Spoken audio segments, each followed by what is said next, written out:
round number 3 and see what we got going on. And it looks like, we've got John Mox Matthias playing that Amulet Titan deck, and he is going to be facing against Jorge. Senior Chang.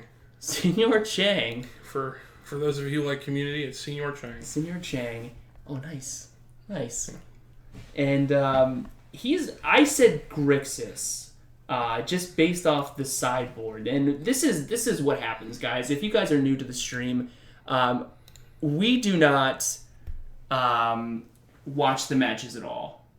Unfortunately, Eminem has to sit next to me and play a little bit dumb because he is our table judge. However, Nan and myself do not watch the games at all, and we like to be surprised just like you guys. So I looked at the sideboard. I said, it looks like some form of Grixis. I saw a lot of control cards. I know Jorge likes to play control, but I didn't want to put him on it just yet, so I just used that blanket Grixis. I think the other reason Jorge loves to play Grixis, and I say this with all the kindness in my heart, is I think that he likes having his decks foil. I love a good foil, and I think that you can see right there he's flashing a bit of the deck to us. But he absolutely, I believe everything in his deck is foiled out, from the Snapcasters to Cooligan's Command, to the Fetches, to the Lightning Bolts. I know he has Judge Lightning Bolts. It's one of his favorite cards ever. So he has some pretty sick value in this deck. So I know that he kind of likes to stick on some of that so that he can kind of show it off. So, all right. And Jeremy saying, I demand that my deck be called Lands if I'm on stream this week. We can make that happen. I think it's fair if he takes out the Primeval Titans and the Amulets. We can call it Lands because it's probably all that's left after you take those out. There you go. But the straw poll has gone up, guys. Get those votes in. Let us know. Do you like Grixis here? Do you like the Amulet Titan deck? I'm going to go ahead and try and decide which one I like more. You know what? I have had to play John in the past, and that deck is vicious. So I think I'm going to go with this Amulet Titan deck. It's even though Summer Bloom is gone, I think it's still require not demand. All right.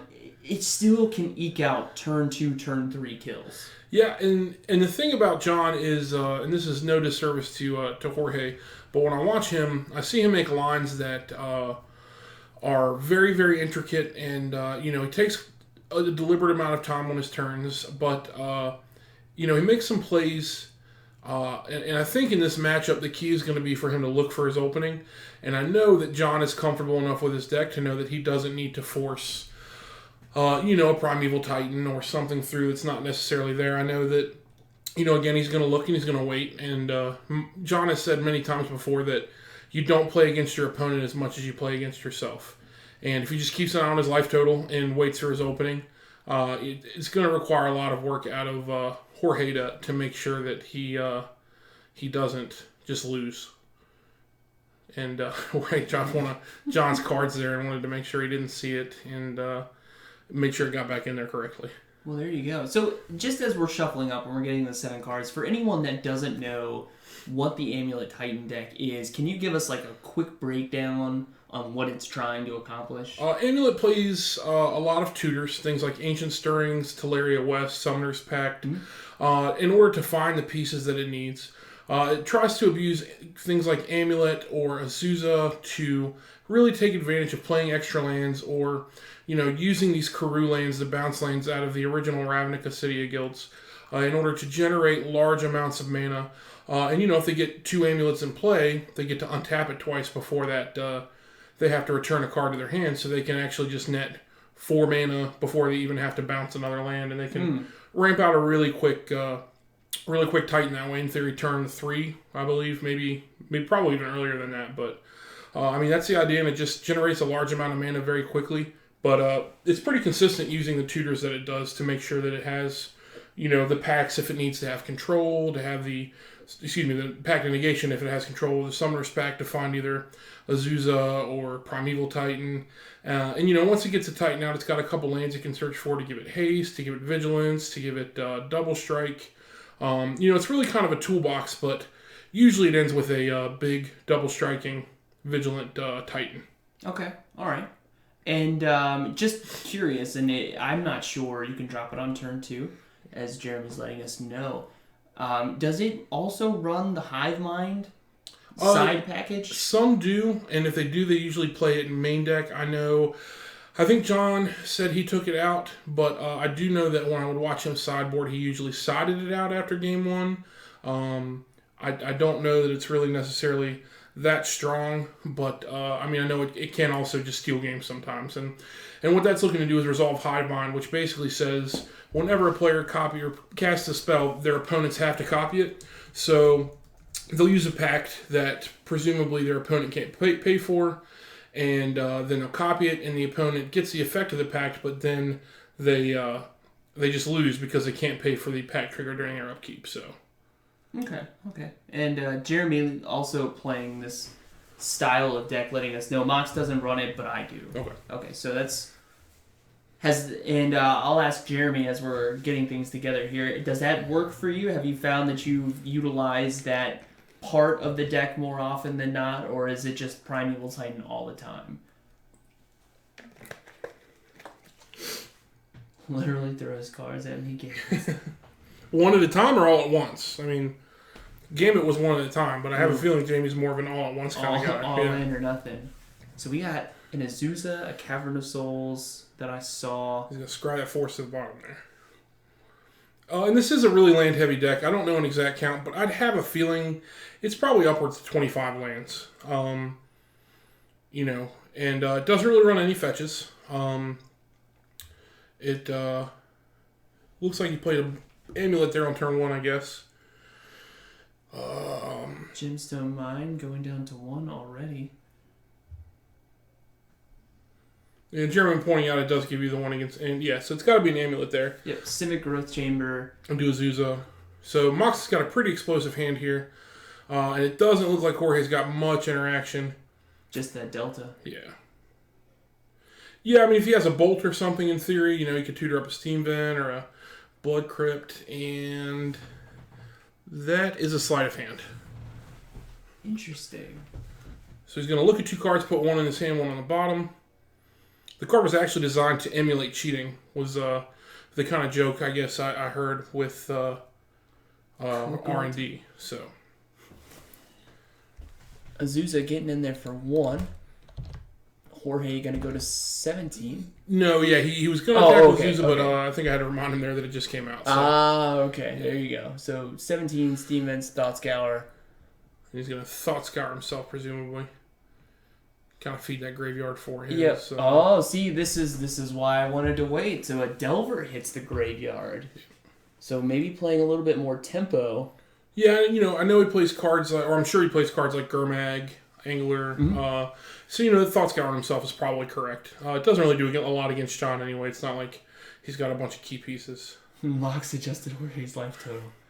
I believe he's going to be doing that a lot this match. I don't think that's a Fork Bolt there on the Azusa. Fork Bolt, and we're going to see a Scalding Tarn come down as he passes back.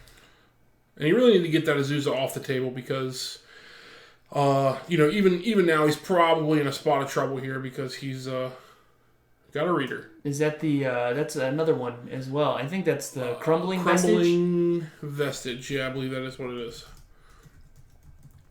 There are quite a few lands that are in here that if you do not know, don't feel ashamed because absolutely not. Most people don't know them. Primeval Titan comes down. Let's search up 2 cards. That's going to be a Boros Garrison. Stronghold. And the Slayer Stronghold. That's the 1-2 punch to start things off. So the trigger on the stack, Mox is going to give that guy +2/+0 haste and vigilance. Let's see what he bounces here with that Garrison. The gemstone. Mm-hmm. And like I said, you can really see that Mox takes his time and it's deliberate with this. Shortcutting a little bit to not have to shuffle multiple times. Just going to find the Simic, Karoo, and the Teleria West. Growth Chamber, I believe is the name. Yep. Going to bounce the Teleria West there. So what that's going to let him do is he can either use it to search for a Pact of Negation, a Pact of Slaughter Pact, Summoner's Pact, or any land that he might want to as well. And Serum Vision is going to come down. Let's draw 1 card, scry 2. get a little bit more information about what's going on. Looks like maybe another serum.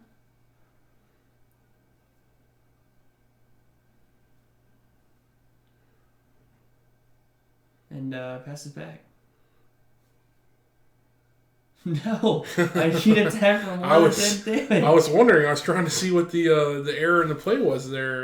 Hairball keeping track of his bingo card. I like it. 85. That's 8. Gets a Blood Crypt. Again, I think this matchup seems to be a lot of the same for what we were speaking about with Max and Ben. There's really Jorge needs, especially game 1, needs a lot of help here. If John gets one of his explosive hands, he's in a little bit of trouble, and obviously right now with John sitting at effectively 6 lands, but realistically it's closer to 8 with those bounce lands, and Jorge just plays his 3rd. Really hard to compete with that. And Terminate comes down, gets rid of the Primeval Titan, and passes back. It seems like we're seeing semi-fair decks versus unfair decks. Right. And that's like the beauty and horror of Modern, right. I feel like. And I can't say for Legacy if it's the same, but, Jorge playing a land, doing something, passes back. Mox being able to play a couple lands, get a Primeval Titan on turn 2, hit you for, was it 8 or 9? Right. And here comes Transmuted Teleria West, it looks like. Go. So he could get a pact theory, set up the Titan. Yeah. The other problem for Jorge here is that Cavern of Souls is likely on Giant, which means that Jorge's going to be in a spot of trouble because even if exactly you can't counter it, and the thing about the Primeval Titan is it really lets him effectively do better than draw 2 cards. Yeah. To put the lands directly into play is super super strong. It's pretty good. Lands Rex Delver and Legacy 2, rest assured. And Summer's Pact.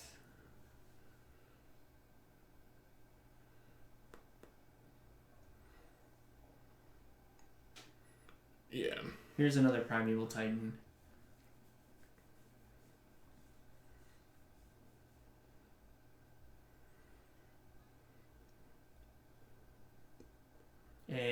Jorge is... He says, okay, you're going to get what now? Yeah. Vesuva? Okay, great.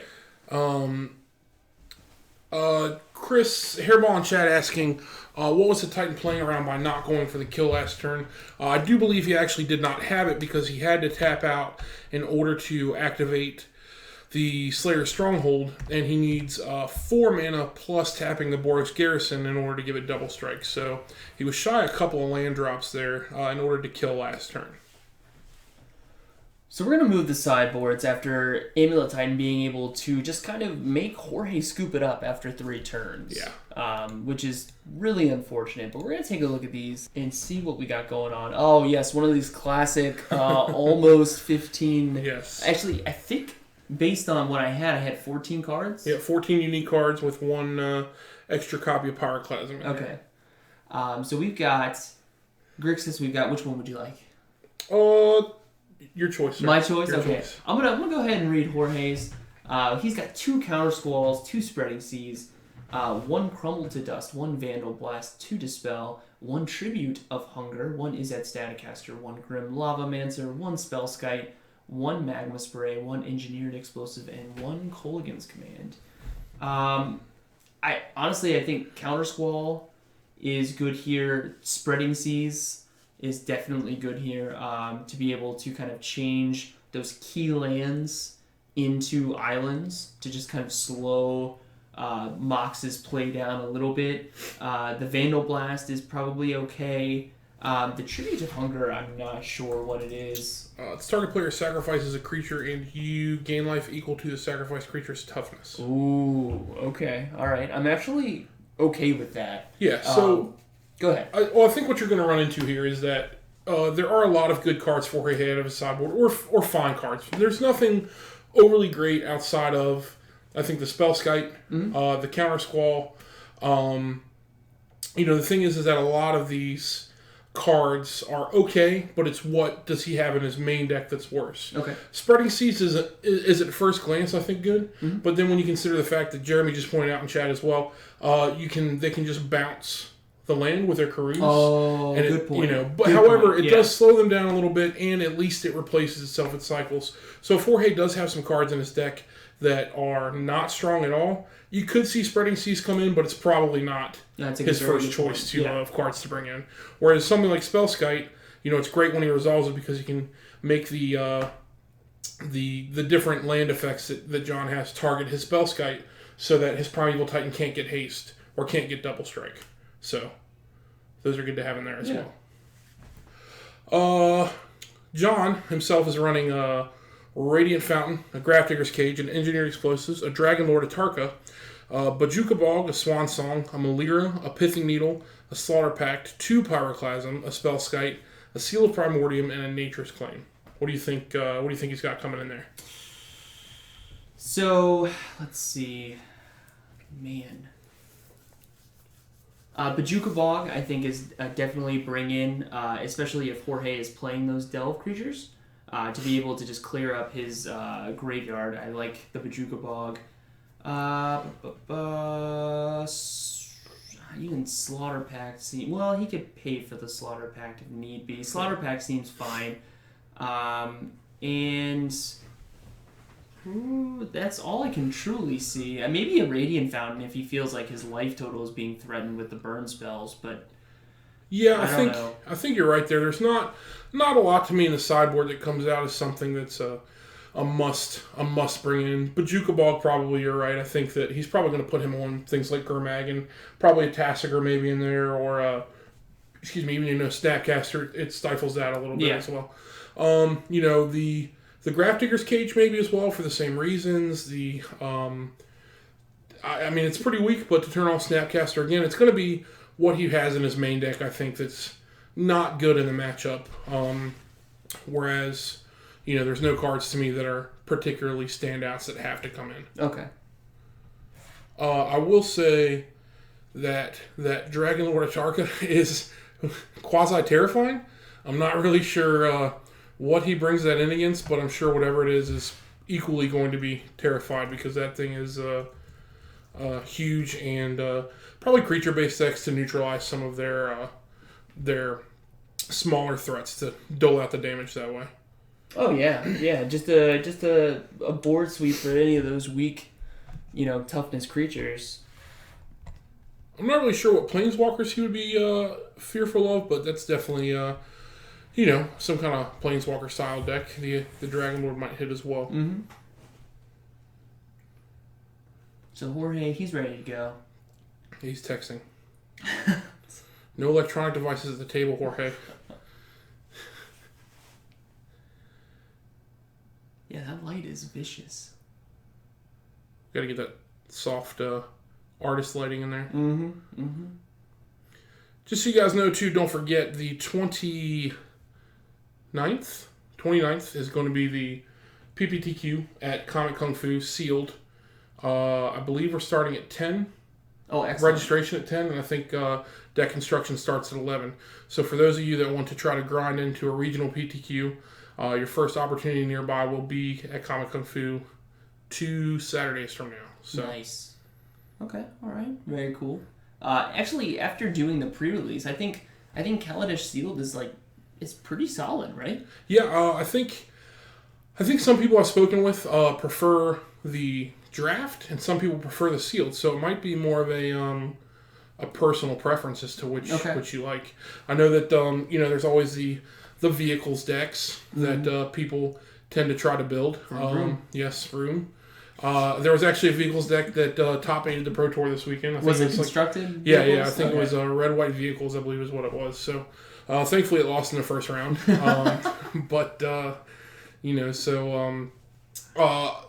actually thought it was pretty amusing while we're waiting on the players here. They asked Shouta Yasaoka, I hope I didn't butcher his name. I know he's watching this right now. But, they asked him, I said, if you gave any players advice for what you should do to, when playing this deck, at an F&M or something like that, he needed a translator, but he pretty much said one word, and you knew what it was as soon as it happened. The translator just looks over at the commentator and he says, "Don't play it." So, a lot of these cards and decks are great for pro play, but I think some of them realize that for the local F&Ms, M&Ms in this case, they're a little different metagames. So, and we see that from week to week with people sideboarding certain cards in that maybe you wouldn't sideboard in 12 cards against Affinity. Right. But, you might see it here because Affinity might be a known deck that is going to show up every week. So. And what did he end up playing that got him that victory? He was playing... It was definitely blue-red. I want to say it was blue-red-white control. Okay. But it was definitely blue-red, and... is really just typical control, some counter spells, some draw spells, and nothing really out of the ordinary. Nothing Jace shining. And some stuff like that. Grixis, yeah, Grixis. Okay. It's hard to keep track half the time because some of those they all play so many non-basic lands now. Yeah. Looks like both of them going to 6. Not a fan of what they saw. No, and I think this definitely favors John a little bit because, John is so used to mulliganing with this deck that he knows how his deck plays off the mulligan and that he can still have a very strong opening off the mulligan. But he, Jorge going down a card I think definitely hurts Jorge a lot more than John going down a card. Yeah. And Hairball hooking us up with that top 8 deck list from GP Hawaii, Pro Tour Hawaii.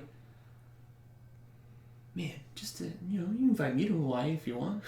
I'll just do a little coverage here and there. Yeah. Enjoy the beaches. They had Gabby Sparts. They had LSV was there doing commentary. He was doing commentary the entire time. And then Gabby was a table judge, or table spotter rather, I guess, kind of feeding the card info back to the booth so they know what was in people's hands and stuff like that. So, hey, quick question for you, because one of my big gripes is they have this iPad technology on lockdown. Like, do you know if it's available and I'm just not finding it? It might be. I'm sure it's a programmer thing. Some people would tell you that they don't spend the resources that they have on Magic Online. Mm-hmm. So that crashing all the time, maybe they spend the resources instead on their awesome iPad program. But, I'm not sure. And it looks like they have like a quick type search to where they can narrow down, hey, this is a standard tournament, so we're only going to look at standard cards. Right. So if I type in the first 3 letters, it has a drop down. That's from some of the tournaments I've gleaned, that's what it looks like. And maybe they even have it pre-programmed to where they know the top 8 deck lists, obviously. True. And maybe they just they make the fire card pool even smaller that way. So maybe it's an on-the-spot programming thing that they do. So I'm just saying, I see them just real quick in the hands update on the coverage. Oh, yeah. Oh, I just want that. So it looks like we got a gemstone mine. Oh, a pithing needle as well in his hand for John. Jorge drew an extra card here. I want to know what he did. I think what I told him to do was randomize and, reveal so John gets more information, knowing that, they get equal information. That way it's parity. So, at a competitive REL, that would have actually been a forced mulligan. Here, obviously, on our Monday Night Magic, it's a little more regular REL is what it's technically called. So, Jorge just has to put one back and shuffle there. He did not get to choose, though. It was randomized. So. And Hairball points out LSV doing coverage full-time is great. Makes the WotC coverage watchable. And I agree. I think LSV is a great addition to have not only a player, but he's a player who is well-liked. He's a player that is well-versed. He knows a lot about the game. He actually is a part owner of Channel Fireball. Mm-hmm. So obviously has a very vested interest in Magic. So I agree. I love his puns, personally. I love puns. But LSV sneaks him in there, and he got a little zing on Rich Hagon last night as well. So and chat ate that up. So I love him doing it. I think the coverage team they have now is pretty good. So he's doing it. Yeah, he mentions full time. I think it was just announced maybe less than a month ago that he was full time now, at least for the year. And I think the things that people don't take into account is that it actually probably frees up more of his time to be a full-time commentator than a full-time player. Yeah. Because these guys are playing day in and day out. They're grinding for GPs and then preparing for Pro Tours and things like that. So full-time coverage is actually, like I said, for him is probably easier because he's still going to play, he's still going to stream. He streams on Twitch occasionally, and he still has his business to run. So, and I think he just had a kid, so that's got to be. He needs to free up some time for that as well, I'm sure. So, or an unhappy wife. John going to 5.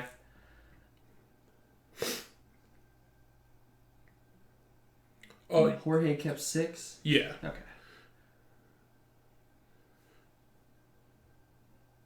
And still testing for Channel Fireball for large events. Yeah, I'm sure he's a valuable tool to have for all the players there. But and Polluted Delta to start it off. Here's a Delver of Secrets.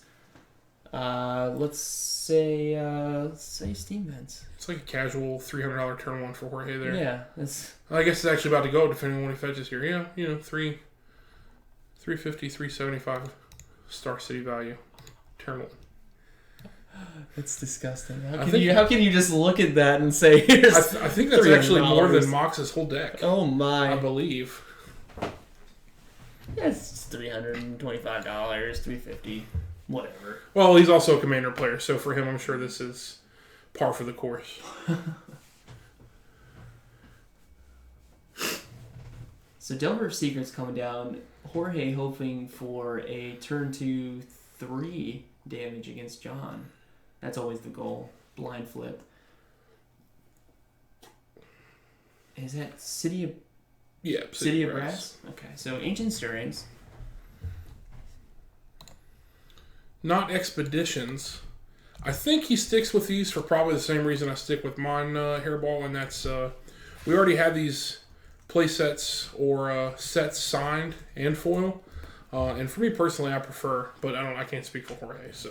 Chose a Teleria West. Or no, that's the. Is that that's the. I want to punt on the name here, but it's the one that when it comes into play, you can keep a creature tapped down until their next turn. Okay. Jeremy would know that card. I know he and Mox are very fond of it. But like I said, I'm blanking on the name. I'm not even gonna try because I'll just kill it. I'll just kill it. But yeah, it just comes into play, taps for a blue, and it will keep a creature tapped, which it looks like he hit the Delver there. Man, that is a utility land if I ever saw it, especially in this deck. Well, yeah, and it'll get it reveals a counter squall there to flip the Delver. It'll get even grosser here soon when he starts bouncing it every other turn with his Karuz rather. Reading Expedition in chat. So, yeah, I mean, it's a pretty solid card, and especially if we get something like a Zuza Online where you can basically just do it every single time. Blue land from BSZ. Let's see what we got. That's the Rot Farm. Yeah. So he's going to pick that land up, and it looks like he's going to try to keep that Insectile Aberration tapped next turn anyway. Looks like Jeremy's in chat again. Maybe you can help us out with the name of that land. And Scalding Tarn.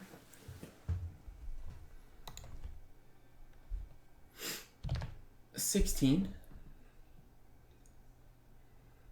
Because he's not going to play that untapped at the end of John's turn.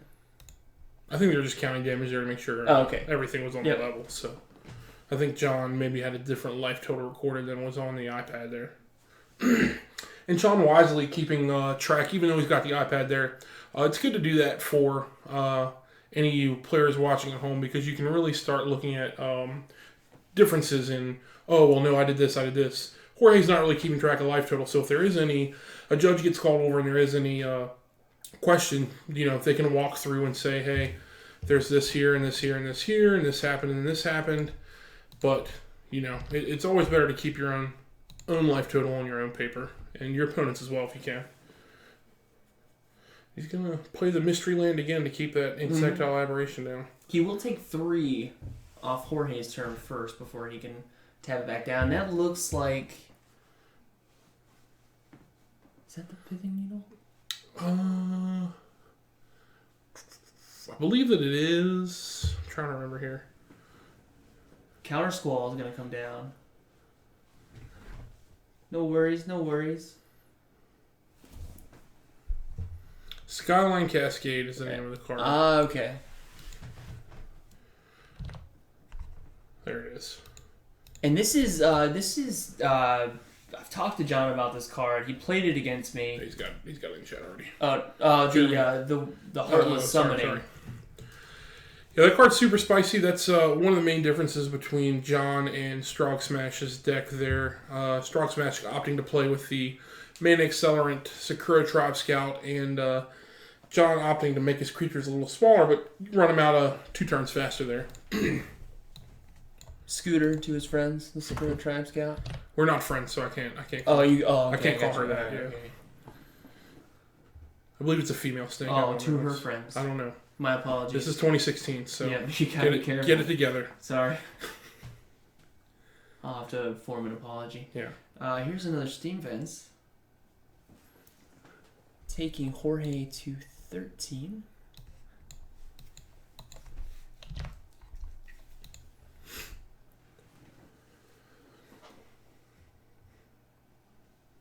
So Sakura Tribe Scout, Hairball is the card you're looking for, not Elder. It is a 1-drop, green for a 1/1. Lets you tap to put a land from your hand into play.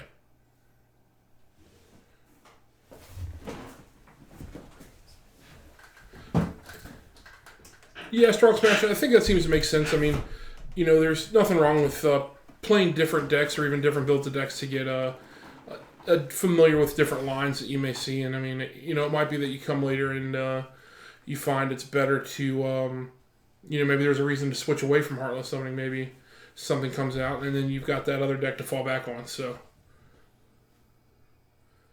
there it is. And looks like the Growth Chamber is going to come down. Bounces the Skyline Cascade. There's an Azusa. So if this resolves here, John is going to get to keep that Delver tap down for at least next turn. But it looks like Jorge's going to Mana Leak. I do believe John had 2 floating, though, from different Karoo lands, so it looks like he's going to pay. John is also taking a fair bit of damage off that City of Brass there.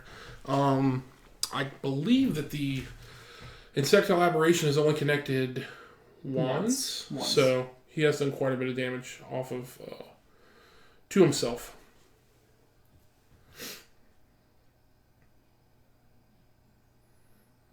So then Azusa currently sitting at. She's a 0/1. Yeah, yes. 0/1. Flip Delver's 3/2. power, 3/2. And yeah, it's, actually, and again, the deck build is very elegant because John even talks about, he takes out the Kalani Garden, which a lot of people run, and, intuitively, like, whatever, that's good against blockers. However, it's terrible against Heartless Summoning. True. Because it just kills your tokens, so. Man, this was a nice plant that I just watched die. Yeah, glad I played this. I wonder if any fun could be had donating a Heartless Summoning to your opponent. Well, you do have that new Harmless Offering. That was printed last set. That is 2 in a red. You give target permanent to an opponent. Oh, so very nice. There you go.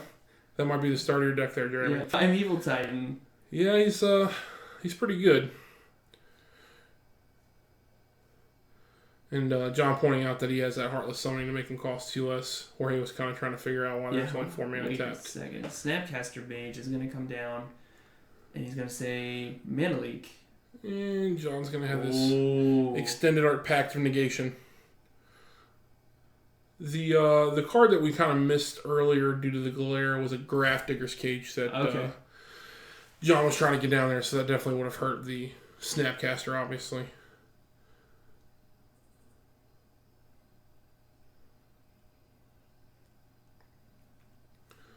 So I'm going to search for his lands here. He's got that die there to try to help him remember his Pact trigger.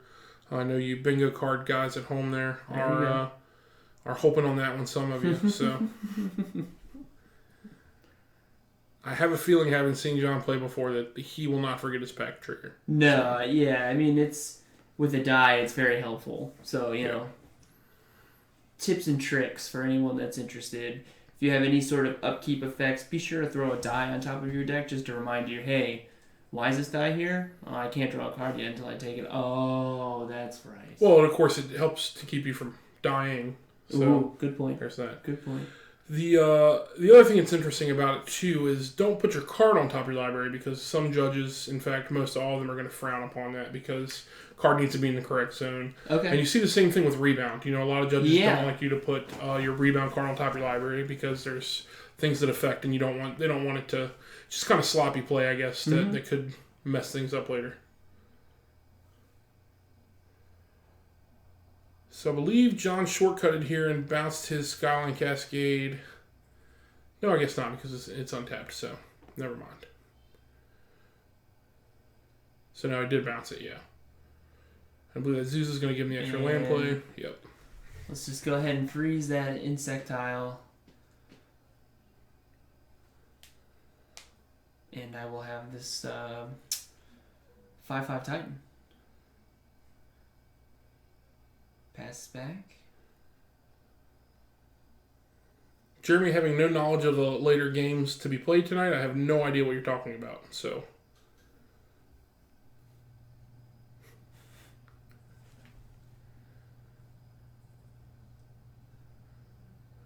I think Jorge's probably trying to figure out how to get out of this rather large pickle he's in right now. Mm-hmm.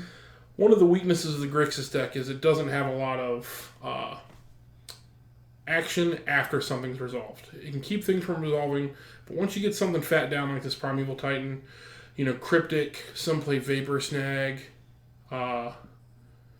you know, not a lot of action to really get rid of this Primeval Titan. Mm-hmm. You know, double bolt, Snapcaster Bolt, things like that. Oh, he just passes back.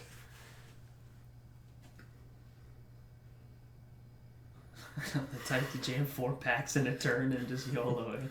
You only YOLO once. So, upkeep, he's going to pay for that pact of negation, trying to decide which lands he needs, which ones he can... Probably wants to avoid that city brass as much as possible. Yeah. Draws for turn.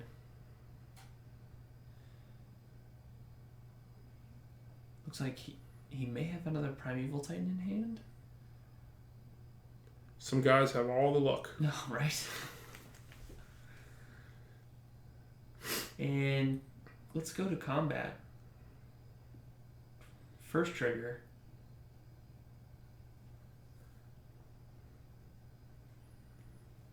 At this point, he was not able to grab any of the lands.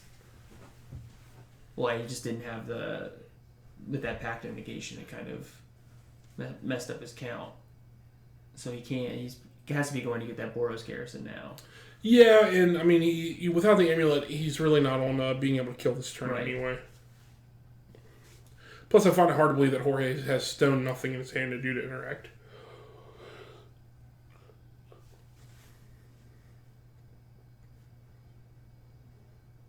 Yeah, there's no amulet in play, so it's not likely that he's going to be able to kill this turn.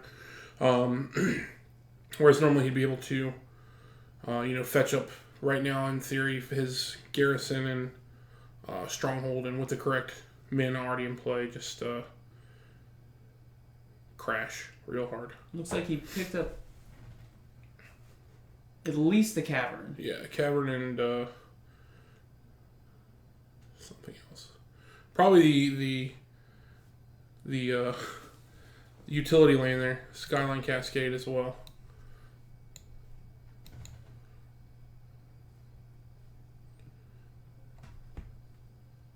It's going to go to 9.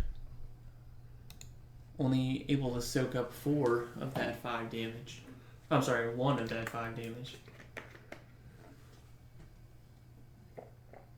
Here's Gemstone Mine. I don't mind it. Oh. You had to know there were going to be a couple. Ben Faraby's been requesting a stream with me and Triple H, so the old store owner. I don't know if that's a good thing for the universe or no. He's going to keep that thing tapped down still with it's going. So just hold that guy down. And Vendilion Click. He's going to target Mox. What do you got? Sees there it is. A Dargon Lord and a Primetime. And neither one of those things are things that he wants to have, but I guess he wants the Primetime less. Yeah. If I recall correctly, John did replay the Cavern on Giant. Did not. The unfortunate news for Jorge here is that with that Heartless Summoning, John still has the mana for the Atarka. Oh, no. Yeah. And here comes the Dragon Lord Atarka. And it's whenever he attacks. I just looked at this. No, it's when he comes into play. It's when he comes into play? Okay. He just happens to be an 8 trampler after that, that's all. Oh, that's it. No big deal. Yeah. It's fine. Everything is fine. So, yep, let's just go ahead and...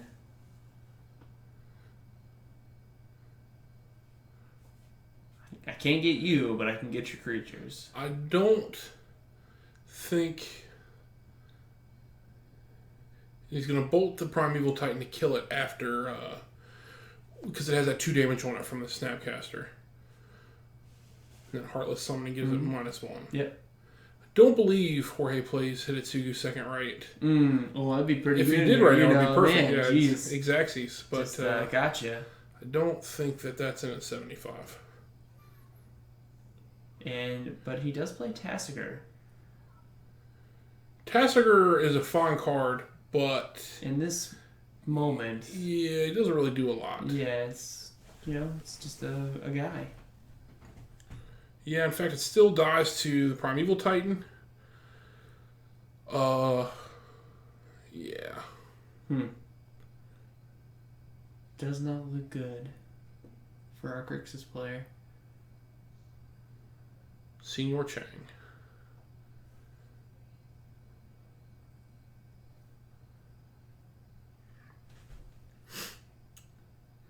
And you can tell even with John having this game pretty well in hand, I would say. Still not wanting to make a misstep, wanting to make sure, he's just going to send the old Dragon Lord over.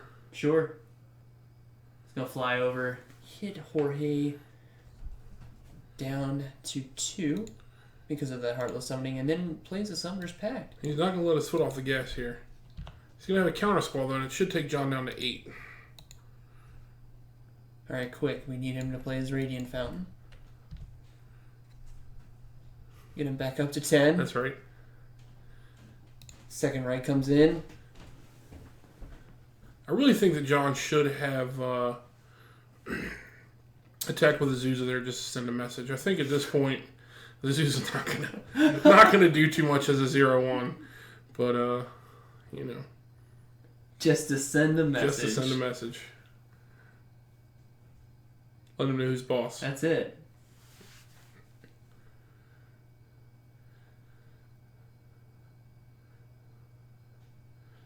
Yeah, I mean, I believe John searched up a Primeval Titan there.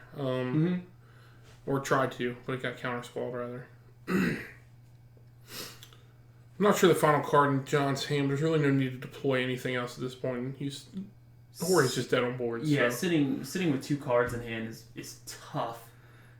Oh, Young Still Pyromancer and a Bolt. Still had all these things that don't stop Dragon Lord.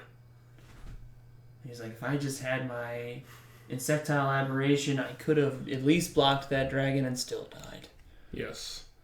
He does have the trample. Yep. Which is just overkill. Flying, trample, I never quite understood trample on flyers. I mean, how do you trample over something while you're flying? It's for people smarter than me, but I never understood that concept of trampling. If you hit any, never mind. Yep. I mean, with wings and things like that, how do you do it? Yeah. But John Mox Matthias able to take that game series 2-0. Yep. To put him at 6 points. Pretty easily, it looked like as well. Yeah. So. Yeah. And to kind of start things off we're at the end of round 3, and to keep with Nan's tradition, as always, we have to thank you guys to start off for coming out here, hanging out, letting us put up these games, coverage with you guys. A big shout out to Dionysus Bacchus to sit down here to fill in, our designated hitter while Nan's away. It's a dragon, explains the flavor-wise. But we do have a couple of people that we do have to thank as well. Trip, the owner of Comic Kung Fu, who allows us to kind of record these matches week in and week out to be able to bring to you guys, to provide the space for us to do that. And our other patron, this guy right here. So, hey, thank you so much for everything that you do. Guys. Yeah. And we do have a couple of... And, also Matt Mance? Yes, Manson. Matt Manson. My computer is so... Friend of the stream? Yeah, absolutely. Not able to come out, but threw a couple bucks our way to be able to support us. And then we have a couple big donations. Drewski Brew, excuse me. Number 1 in everyone's hearts as a part of our Magic Mondays. Always there to throw a couple bucks our way. Our mystery donor, Atticus, which I'm telling you, Nan has it figured out. He's just not sharing that information. You think it's his cat? If it's his cat, I'm impressed. Yeah. If it really is his cat. Tatradamus, Lila Goyf, Nate Hop 34, Bertleton, Stormdust 07, Badger 934, Strog Smash, and Weeaboo Wet Dream. All of these individuals have tossed a couple bucks our way to be able to keep the stream alive, and it's much appreciated. And I know it's been kind of crazy these past couple weeks with Nan getting married. We had the technical difficulties, but we're trying to get things back together and to really start providing that coverage. I've been trying to work on a new overlay for the stream so it doesn't look kind of all jumbled together, but that sort of stuff takes time. Yeah. But we're getting there. Yeah, we're getting there. Looks good. Oh, nice. Yeah. Nice. He's getting like the behind the scenes look. You guys just see what's going on behind it. That fantastic. It's impressive. There are like flashing lights. There are 16 monitors right here. We've actually got football getting ready to come on this one up here. That's it. And then of course the sweet art. Mm-hmm. So nice. You guys get to see that one. Yeah, that's great. But let's move on to the point standings and take a look at what we got going on here. Round 4 coming up, round 3 in the books, and Josh Robinson. I had no idea. So if he starts coming out more, I got to figure out, because I don't even know what he played. Well, presumably, I don't know exactly how these pairings always work, but we might see him on stream next round. True. Keenan also sharing that 9-point spot with Josh. Ben, Tim, Lyle, Jeremy, John, Chris, Dwayne, and Ryan all sitting at 6 points. So that second right deck. Yeah. Kind of holding strong. Yeah, it sometimes just turns into a burn deck, but sometimes you get to 10 people. Yeah. So, is that... And we'll talk about that more if we ever see it on camera, because I know that's kind of like a pet deck for you. It is. It's a burn deck for math people. Math people? Okay, math people. Burn deck for math. If you like math people. And you like burn, it's for you. There you go. TJ, Julia, and Lucas at 3 points, and Michael Maurer sitting at 0 points. Kind of a shorter, smaller turnout this week. Yeah, I don't remember. It looks like... I think it was like 19 people total at the start. Yeah, that are 15 if this is correct. That's round 5. So yeah, probably closer to 20. Yeah, maybe the fall weather is scaring people away, or you know what? Actually, what it may be is the standard does seem slightly fun. I think people are ready to play standard again, and they weren't just too interested in what was going on. The second right is for infect players. Burning Scone, hopping in. What's going on, dude? I don't really know what that means, but he's wrong. So, for those of you that are into the standard, I do believe it's a store we're looking to tie the FNM into the MMMs soon. No guarantee on that, but I think it might behoove people to come to both soon. So if you guys don't have a standard deck, throw one together, and obviously if you don't have a modern deck, what are you doing and why? What are you doing? There you go. Preach. Let's head into round 4, and we've got Ben Farabee